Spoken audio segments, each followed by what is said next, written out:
Olha, depois de 30 anos de discussões no Congresso e nos sucessivos governos, a reforma tributária finalmente foi promulgada no Brasil e agora é parte da Constituição. Para falar sobre este assunto, a gente vai discutir esse tema com o consultor tributário Rodrigo Dias Rosa, que está aqui conosco no Bom Dia Sergipe. Bom dia, Rodrigo. Obrigada pela sua presença mais uma vez aqui no Bom Dia. Eu acho que é importante, esse é um momento histórico que a gente está vivendo, como eu disse agora há pouco, são 30 anos de debates em torno da reforma tributária. A reforma tributária, que era um tema de grande anseio por parte da população, mas principalmente por parte dos empresários. Um anseio que, na prática, não vai trazer mudanças no sentido de volume de tributos. Queria que você falasse um pouco sobre isso.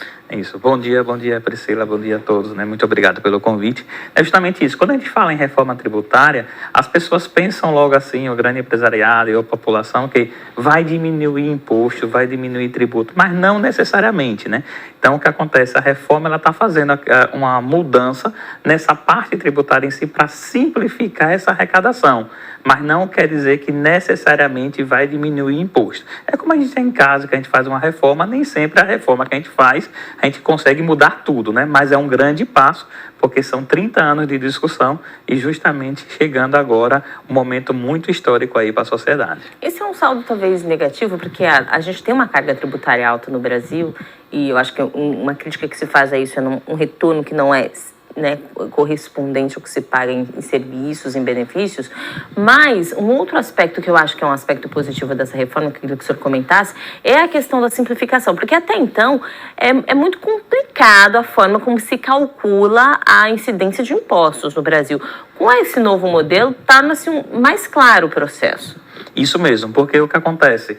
Da forma que nós temos hoje, é tão complexo que nós temos vários tributos, né? Então, um exemplo mesmo, o ICMS, que é do Estado. Então, nós temos cada Estado com a legislação diferente, com a alíquota diferente, e o objetivo é tudo isso simplificar, então morre o ICMS e fazer com que melhore. Quer ver um exemplo bem interessante, que é a cesta básica?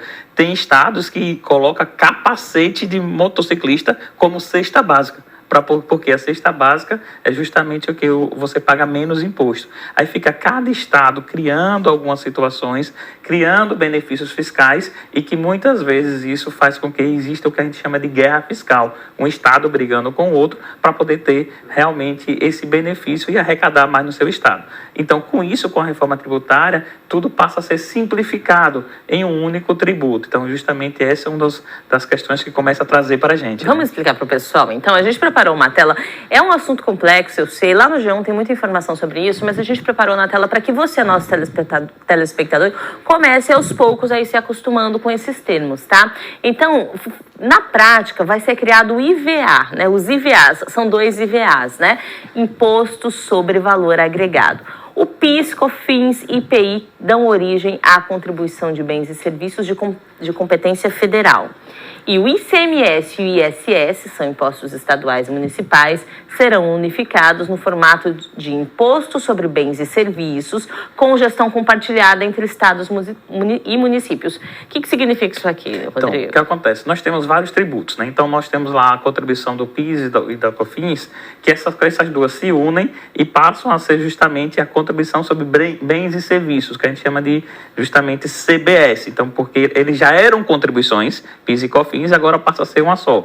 Já o IPI, houve essa mudança agora recentemente, ele passa a ser o imposto seletivo, que é um imposto que vai servir para tributar alguns produtos, justamente que são prejudiciais à saúde. Para poder ter, então nós vamos ter a CBS, nós vamos ter o IBS, que é o Imposto sobre Bens e Serviços, onde acaba lá o ISS, que é de competência dos municípios hoje, acaba também o ICMS, que é de competência dos estados, e tudo se torna IBS, então Imposto sobre Bens e Serviços, que vai ser gerido pelos dois, pelos municípios e pelos estados. E é unificado também. E é unificado, a alíquota única, nós temos justamente a alíquota única, quais os produtos vão ser tributados, então tudo isso passa a ser uma forma ter uma uniformidade na parte de tributos no nosso país. No Brasil inteiro. No Brasil vai ter mais inteiro. aquela diferenciação entre os estados. Acho que essa é uma grande mudança. Isso mesmo. Deixa eu atualizar essa tela, porque tem um outro termo aqui curioso, eu queria que você destacasse para a gente, que é o seguinte.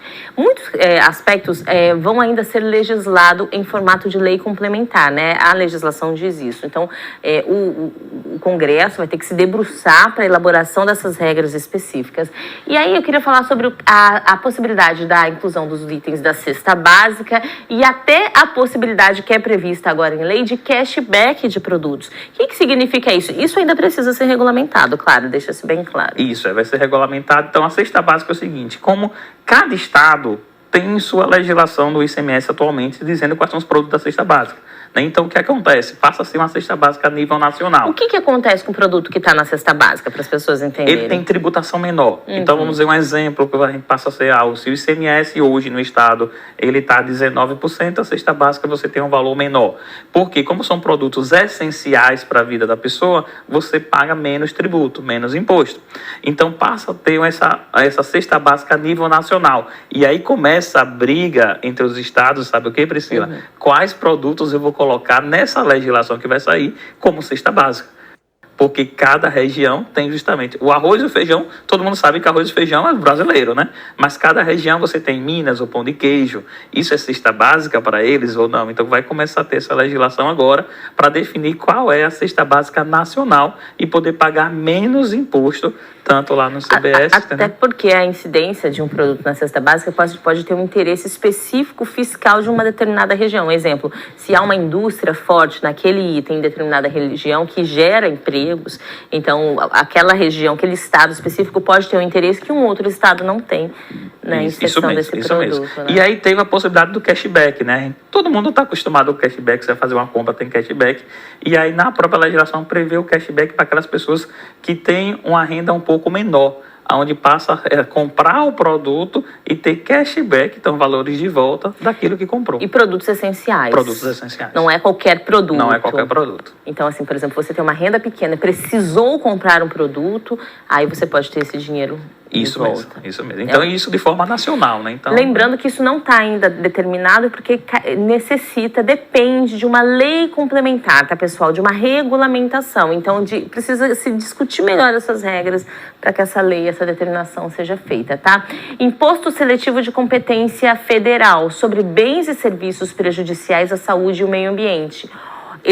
Tem até um apelido que é o imposto do pecado, que se diz, né? A criação de um imposto para produtos que são prejudiciais à população. A gente deu o exemplo aqui dos cigarros, das bebidas alcoólicas, mas aqueles também que prejudicam o meio ambiente. Isso, o objetivo é justamente o quê? Reduzir essa compra desses produtos, porque o governo vai acabar gastando com o quê? Com saúde pública, gastando com o meio ambiente, porque houve tanto consumo disso. Então, o IPI, que é aquele imposto do produto industrializado, ele passa a ser o imposto seletivo. Então, ele passa o quê? PIS e COFINS vai ser contribuições sobre bens e serviços, ICMS e ISS, imposto sobre bens e serviços, e o IPI vai para o imposto seletivo. Agora a gente vai virar a página aqui para falar de um tema que, olha, esse tema costuma gerar muito debate. Isenção. Quem é que pode ser isento desses impostos? Quem é que pode estar na lista de isenções?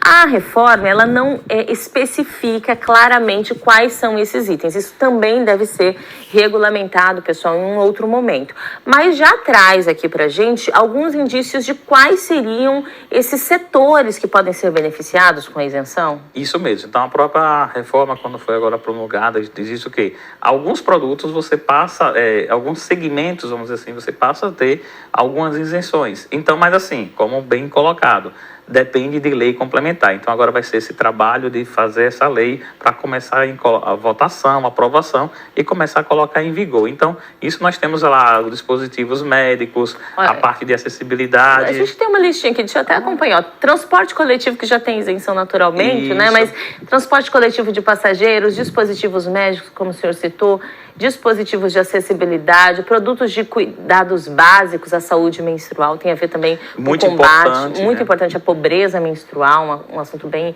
contemporâneo. Hortaliças, frutas e ovos, está aqui nessa lista. Deixa eu atualizar, tem mais itens aqui nessa lista, vou colocar para vocês, porque são muitos, né? E quando a gente olha para essa lista, eu vou pedir para a nossa produção atualizar a tela, nós acompanhamos aqui com vocês. Quando a gente olha, a gente vê que de fato são vários setores. Olha, serviços de educação e ensino superior das universidades que tem ProUni, automóveis de passageiros usados por pessoas com deficiência ou veículos... Que já existe hoje. Já existe a isenção. Já existe a isenção, então você tem algum ajuste justamente nisso, então...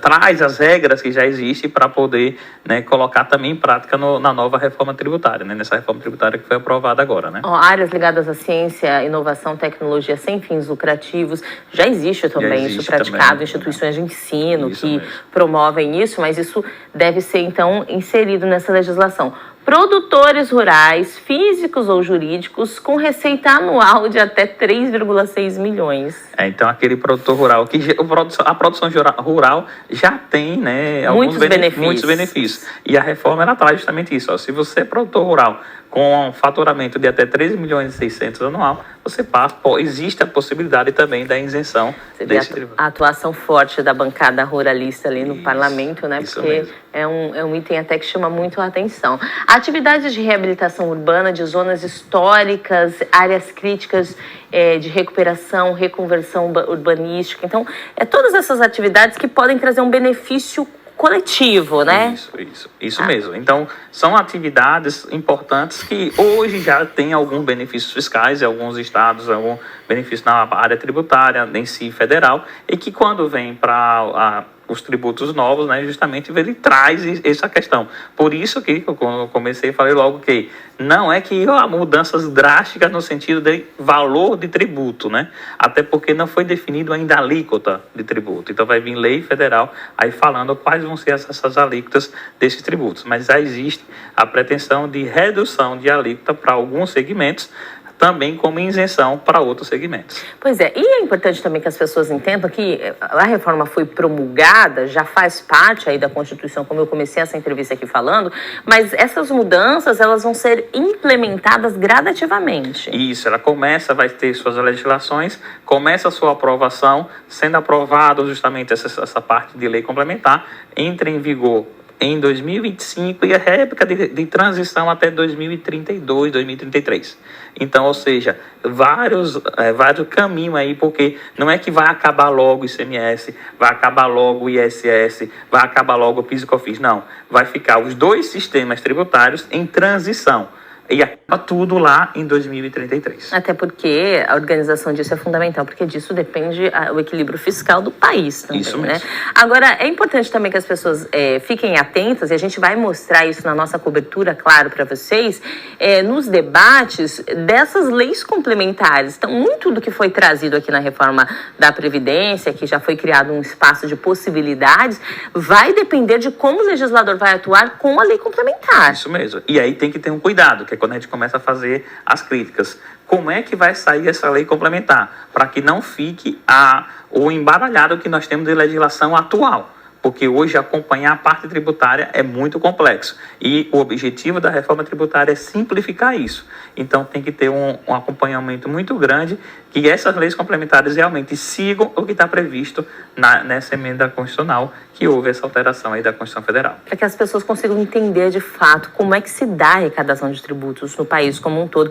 Isso para os estados, como a gente sabe que havia uma diferenciação de alíquotas de um estado para outro, algumas diferenças também regionais no sentido de que alguns produtos eram tributados na fonte, outros produtos já eram tributados lá no final dessa cadeia. Então, por exemplo, eu podia comprar um determinado produto que tem itens diferentes em tributações em momentos diferentes, ou seja, em um único produto, uma série de complexidades nessa tributação. Isso deve acabar. Isso. A pretensão é justamente essa. Porque o que acontece hoje, devido ao imposto, que é um dos impostos maiores que nós temos, que é o ICMS, que é de competência dos estados, alguns estados dão alguns benefícios fiscais, ainda dão benefícios fiscais para que as empresas se instalem lá. Por quê? Essa tributação do ICMS hoje é na origem, então onde está sendo fabricado. E aí o que acontecia? Alguns estados davam alguns benefícios fiscais, as empresas se mudavam de instalação e algumas até fazia a mercadoria passar por determinados estados só para dizer que a mercadoria saiu dali, e isso faz com que exista essa guerra entre os estados. E muitas vezes o que acontece? O caminhão para lá, para cá, acabando com as estradas devido só para poder passar por um estado para que tenha um benefício fiscal, o que a gente chama de crédito presumido. Então, quer ver um exemplo? Tem estados mesmo que a alíquota do ICMS, quando você vende para outro estado, é 12%. Mas, se você instalar sua empresa aqui, eu te dou um crédito presumido de 11%, então você só paga 1%. Ou seja, para trazer a empresa para lá. Com a reforma tributária, a tendência é que o quê? Como vem justamente a reforma, o imposto ser tributado no destino, ou seja, onde está consumindo a mercadoria, então a tendência é com que essas empresas, a indústria, fique mais próximo do consumidor. E aí você começa a melhorar também emprego e renda de forma igualitária no nosso país. Pois é, e há também uma expectativa de que isso possa impactar os estados, sabe, pessoal? Principalmente, eu acho que os estados fora desses grandes centros de consumo. Isso mesmo. Essa é uma preocupação, talvez, para esses estados que estão fora dos grandes centros, de manter esses investimentos que têm relação também com a geração de empregos. Então, é uma outra perspectiva importante para ser analisada. Isso mesmo. Então, por isso, nós temos essa época de transição aí, em média de 7 anos, para que haja políticas públicas justamente para equalizar isso, né? Então, vai ser criado também fundos para poder equalizar essa mudança, até porque eu fiz meu orçamento, né, como bem colocado há pouco, né, sobre o orçamento da Prefeitura de Aracaju, já contando com esse tributo, né? Então, e agora, aos poucos, eu vou cair essa arrecadação e vai começar outra, então vai ficar essa transição. Então, toda mudança, né, gera um desconforto, mas assim, são situações que é necessário a gente mudar. E outra coisa bem interessante nessa reforma é que ela já prevê, na própria reforma, já prevê uma mudança na legislação a um determinado tempo, ou seja, se acompanhar a mudança da economia, que às vezes é muito comum hoje mudar as relações de consumo, mas a lei ainda é antiga, e aí não consegue alcançar tributo nesse sentido. Queria agradecer a Rodrigo Dias Rosa pela participação aqui conosco, ele que é consultor em tributos. Obrigada, doutor Rodrigo, pela presença. Agradeço. E a gente, claro, no G1 tem mais informações sobre a reforma, tá? Se você quiser acessar e se informar, g1.com.br/se. Bom dia. Bom dia.